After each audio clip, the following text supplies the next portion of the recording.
Bismillahirrahmanirrahim. Assalamualaikum warahmatullahi ta'ala wabarakatuh. Alhamdulillahirabbil alamin wassalatu wassalamu ala asyrafil anbiya wal mursalin wa ala alihi wa sahbihi ajma'in.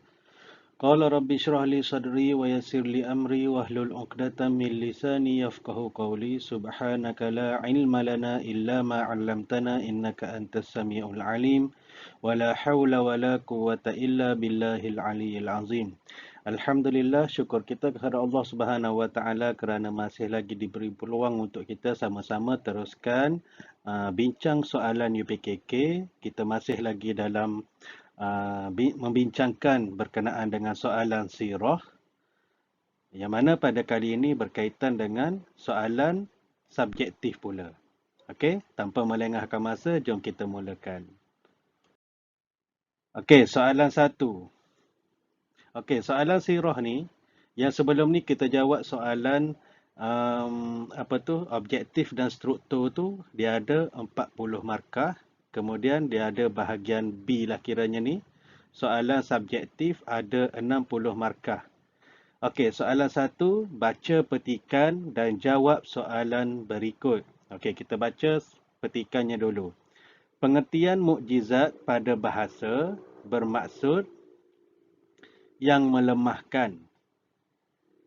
Okey. Manakala pada istilah mukjizat bermaksud perkara luar biasa yang dianugerahkan oleh Allah Subhanahu Wa Taala kepada para nabi dan rasul sahaja.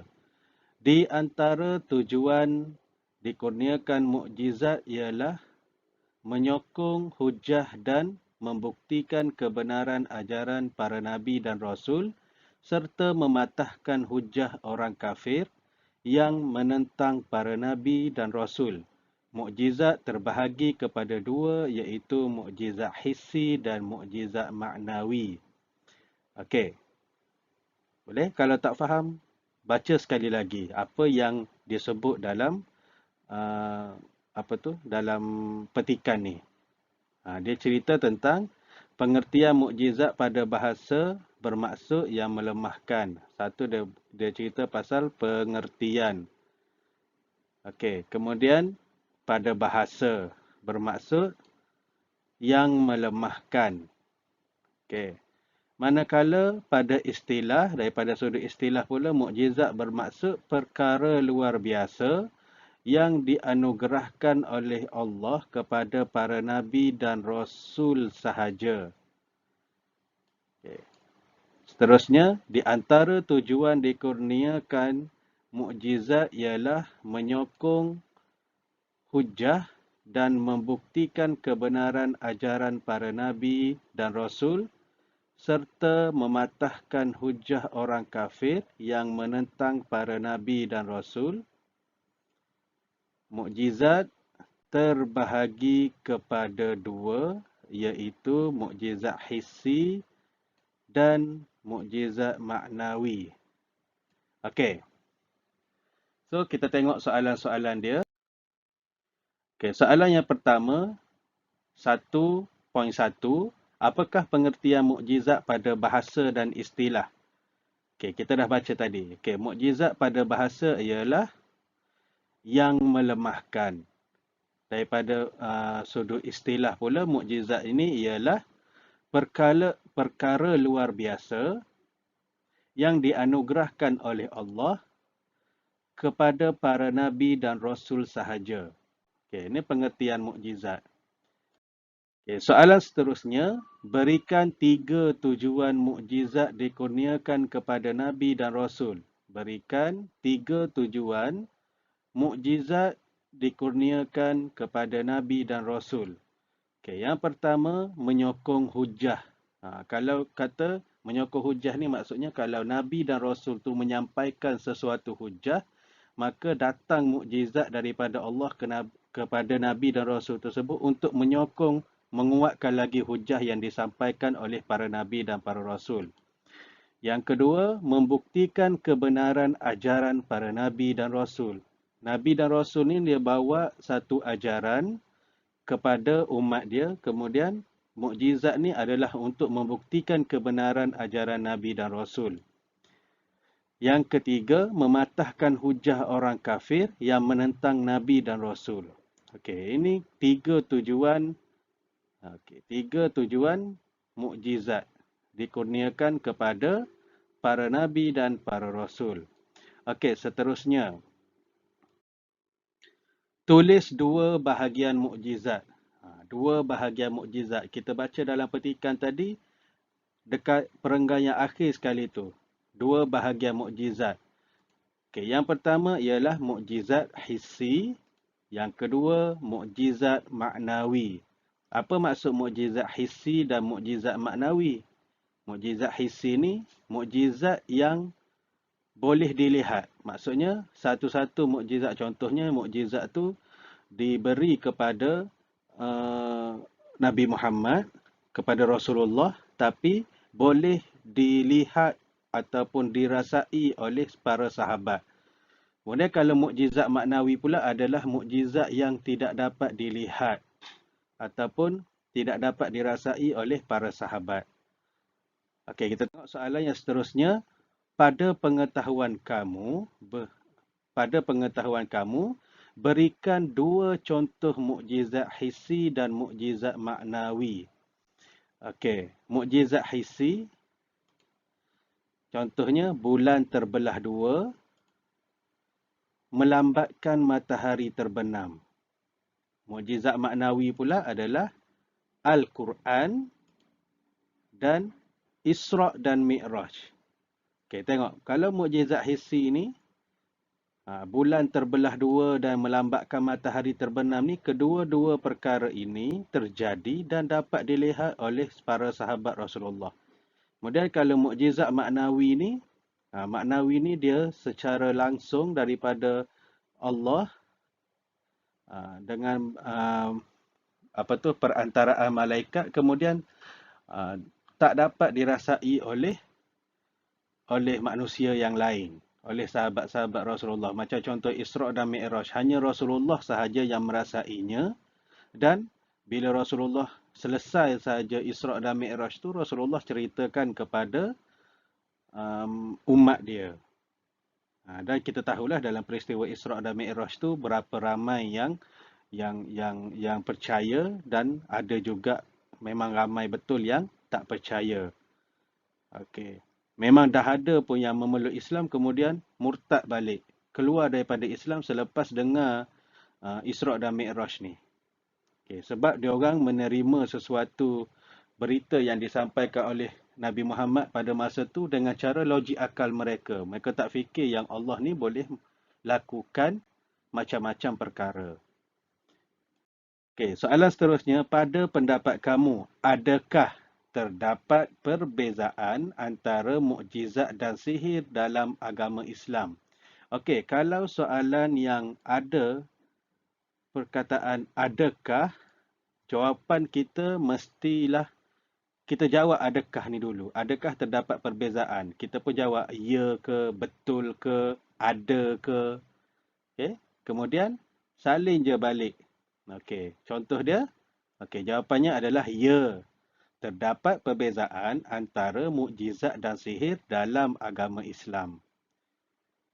Okay, betul lah. Mukjizat diberi kepada Nabi dan Rasul. Sihir ni diberikan oleh orang yang mengamalkan sihir lah. Dia sama-sama perkara luar biasa. Tetapi ada perbezaannya. Okey.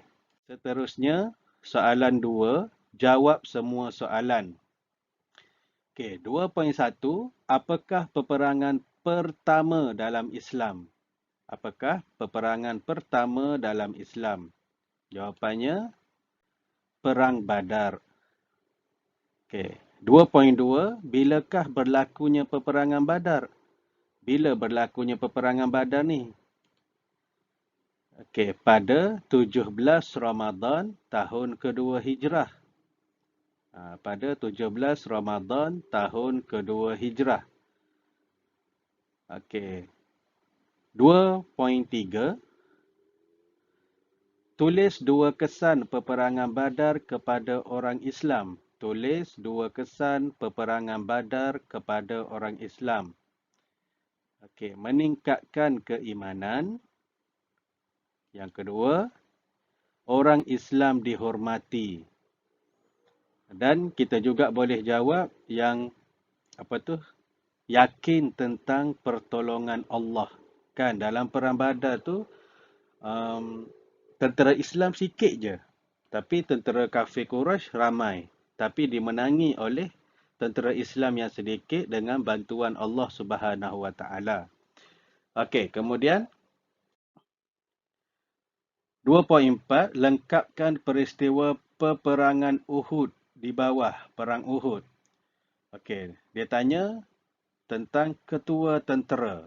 Ketua tentera Islam ialah Rasulullah, ataupun boleh jawab Nabi Muhammad, ataupun ada yang tulis Muhammad bin Abdullah. Okey, boleh diterima. Manakala tentera kafir diketuai oleh Abu Sufyan bin Harb. Abu Sufyan bin Harb. Okey.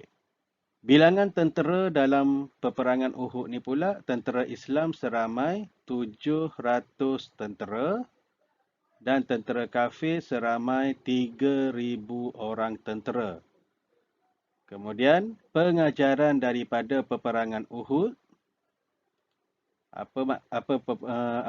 Pengajaran daripada peperangan Uhud, kita perlu patuh kepada arahan ketua. Kan, ingat balik cerita perang Uhud yang mana pada peringkat awalnya, tentera Islam dah hampir menang. Kemudian, Rasulullah ni strategi perang dia dah elok dah. Rasulullah menempatkan pemanah-pemanah di satu bukit untuk menjadi defend ataupun benteng kepada tentera-tentera yang bawa pedang. Tapi dia orang dah berjaya di peringkat awal tu, macam dah berjaya. Kemudian orang yang di atas bukit tadi, tentera pemanah tadi tu, dia tengok ada harta tentera kafir yang telah ditinggalkan. So dia orang macam terpesona dengan harta tu, dia orang pun turun. Sedangkan Rasulullah kata, selagi tak ada arahan untuk turun, teruslah berada di atas bukit dan bersiap sedia dalam apa-apa kemungkinan. Tapi dia orang turun juga. So, bila dia orang turun tu, tentera kafir datang balik dan kepung mereka. Maka syahidlah mereka pada masa tersebut. So, pengajarannya dekat sini, kita perlu patuh kepada arahan ketua. Okey, soalan seterusnya. Berikan maksud perkataan berikut. Okey, berikan maksud perkataan berikut. Maksud perkataan Khandaq. Apa maksud Khandaq? Parit. Yang kedua, Ahzab. Apa maksud Ahzab? Tentera-tentera bersekutu. Okey, ini berkaitan dengan perang Ahzab pula ataupun perang Khandaq. Perang Khandaq tu maksudnya parit. Parit yang digali oleh tentera Islam, masyarakat Madinah untuk menjadi benteng supaya tentera kafir tak boleh masuk ke dalam Madinah. Nak masuk, kena menyeberangi parit terlebih dahulu. Okey, Ahzab pula adalah tentera-tentera yang bersekutu. Maksudnya kat sini dalam peristiwa perang Ahzab ataupun perang Khandaq ni, ada berbagai-bagai kabilah yang bersatu untuk menentang Islam pada masa tu. Tapi last kalah juga. Okey. Kemudian 2.6. Siapakah sahabat Rasulullah yang mencadangkan supaya menggali parit di sekeliling kota Mekah? Siapa nama sahabat tu? Rasulullah tanya, apa strategi perang kita kali ini? Ini yang yang patut dicontohi. Walaupun Rasulullah tu dia ada strategi dia sendiri, tapi dia sebagai ketua, Rasulullah sebagai ketua, Rasulullah tanya juga orang bawah dia, kok-koklah dia orang ni ada cadangan yang lebih baik untuk mempertahankan negara Madinah pada masa tu. So, siapa sahabat ni?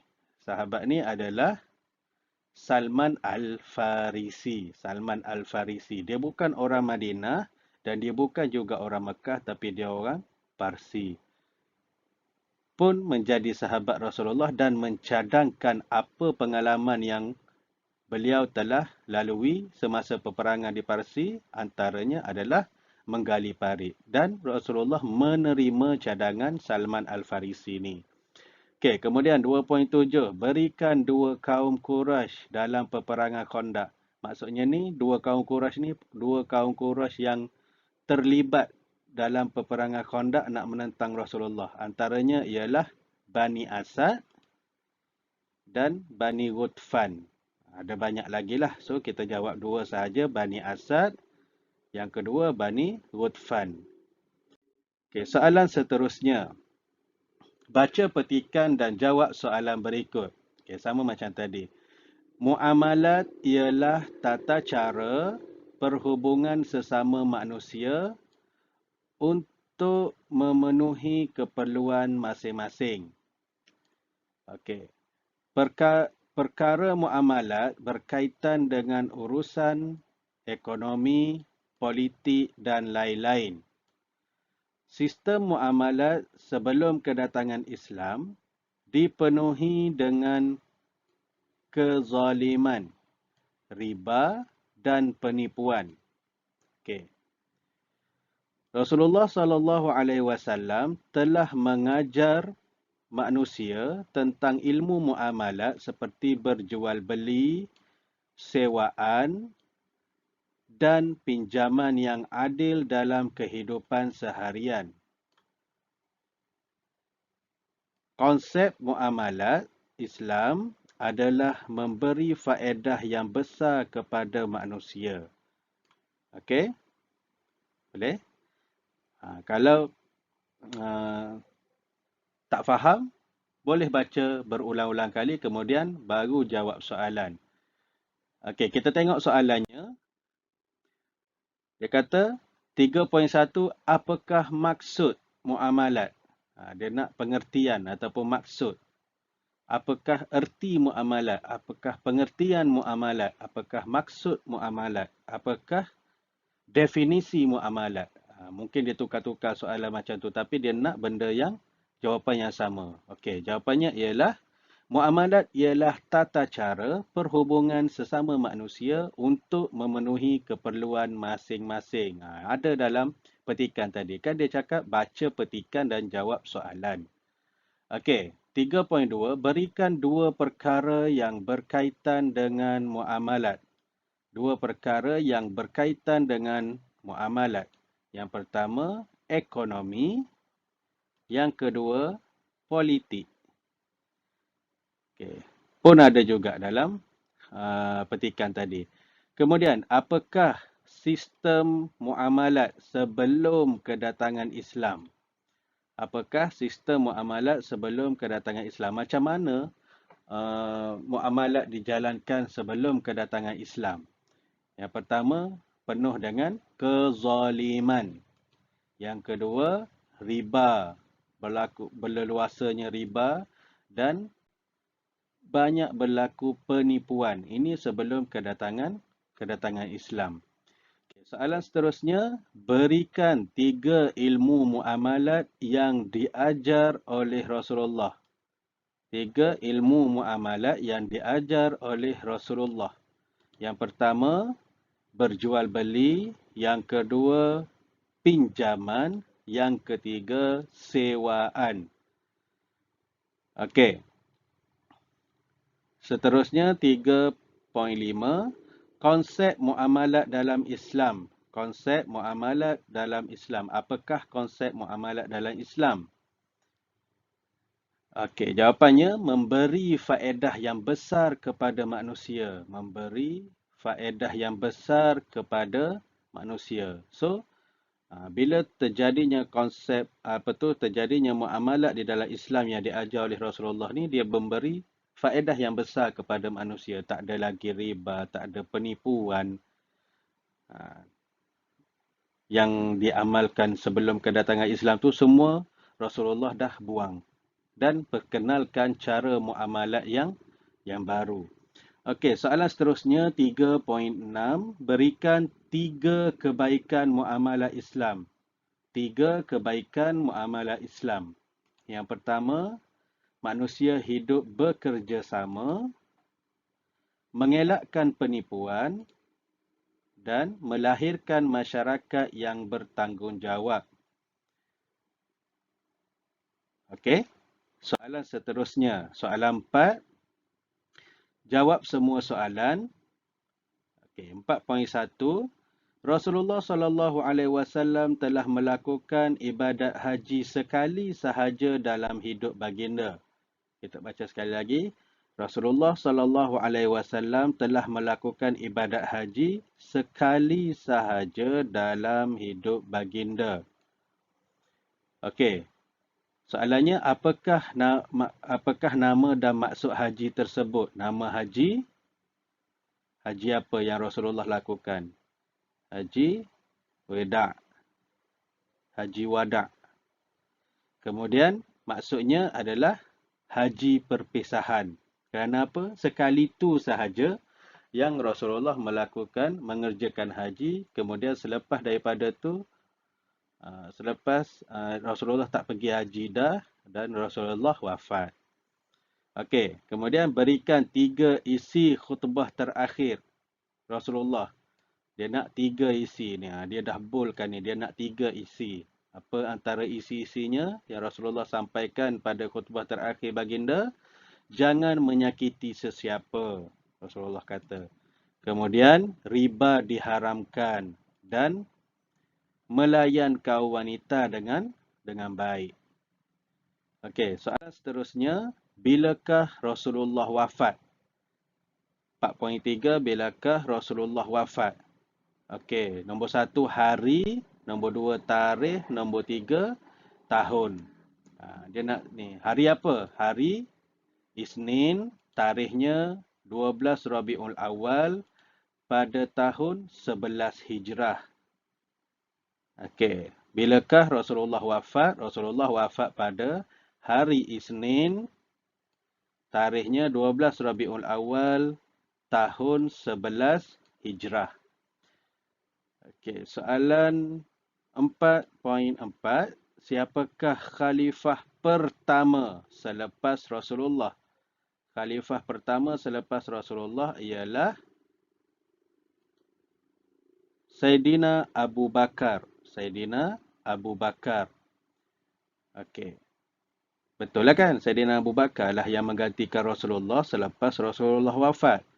Okey, soalan seterusnya, berikan 2 kepribadian mulia khalifah tersebut. Apa kepribadian mulia? Kita dah jawab kat sini Abu Bakar. Kita dah jawab Sayyidina Abu Bakar. Kemudian, berikan 2 kepribadian mulia khalifah tersebut. Apa kepribadian mulia Sayyidina Abu Bakar? Okey, yang pertama, dermawan. Yang kedua, membenarkan.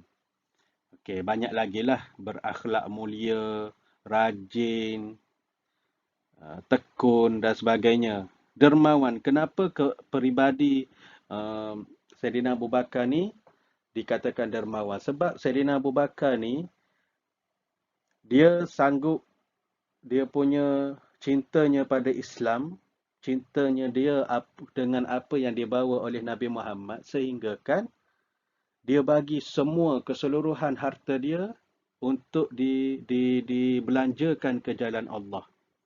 Dia bagi semua, tak tinggal satu pun kat dia. Bila orang tanya, apa yang tinggal kepada kamu wahai Abu Bakar? Dia pun kata, Allah dan Rasul sahaja yang tinggal untukku. Semuanya aku dah bagi untuk tujuan memartabatkan Islam. Okey, kemudian dia membenarkan, kan gelaran dia as-siddiq, membenarkan. Dia membenarkan apa sahaja yang Rasulullah cakap. Termasuklah peristiwa Isra' dan Mi'raj tadi. Okay, so bila orang kata, kau percaya wahai Abu Bakar, Muhammad duk cerita macam tu, dia pergi diisra'kan daripada Masjidil Haram ke Masjidil Aqsa, jauh tu. Kemudian Mi'raj lagi ke langit. Langit pertama, langit kedua, sampai langit ketujuh, pergi lagi ke Sidratul Muntaha. Kau percaya? Abu Bakar jawab, kalau Muhammad cerita lagi hebat daripada tu pun aku akan percaya. Sebab tu nama dia Abu Bakar As-Siddiq. Okey, seterusnya. Berikan 3 jasa ketika beliau menjadi khalifah. Okey, apa jasa Saidina Abu Bakar ketika menjadi khalifah? Dia nak tengok jasa. Okey, jasa. Apa jasa-jasa Saidina Abu Bakar?